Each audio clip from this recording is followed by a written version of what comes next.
सौराष्ट्रदेशे विशदेतिरम्ये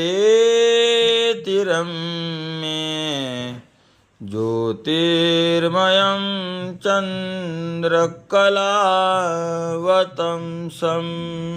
सौराष्ट्रदेशे विशदेतिरम्ये ज्योतिर्मयं चन्द्रकलावतंसम्।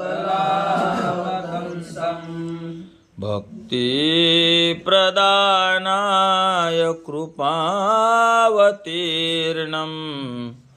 तं सोमनाथं शरणं प्रपद्ये। भक्तिप्रदानाय कृपावतीर्णं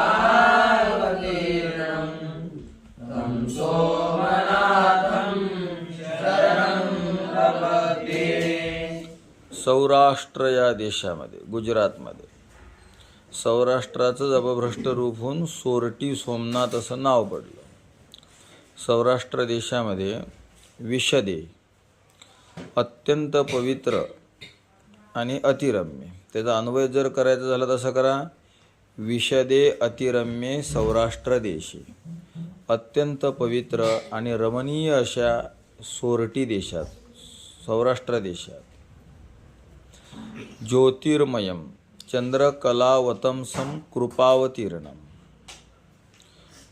प्रकाशस्वरूप असणारे, चंद्राची कला हेच ज्यांचं भूषण आहे असे असणारे, कृपावतीर्णम म्हणजे कृपया अवतीर्णम, कृपेने जगाचं कल्याण व्हावं या कृपेने अवतीर्ण झालेले. आणि कशासाठी अवतीर्ण झालेले? भक्ती प्रदानाय, सर्वांना भक्ती प्रदान करण्यासाठी.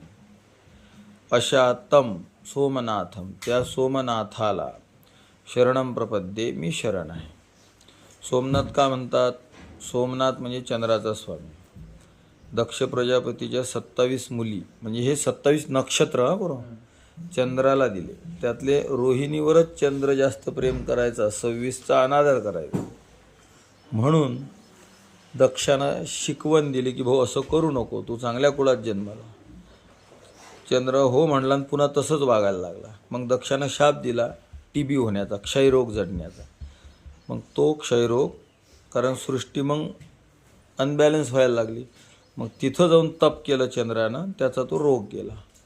म्हणून त्या ज्योतिर्लिंगाची, पहिल्या ज्योतिर्लिंगाची स्थापना झाली. त्याचं नाव काय पडलं? सोरटी सोमनाथ. त्याला आचार्य शरण आहे.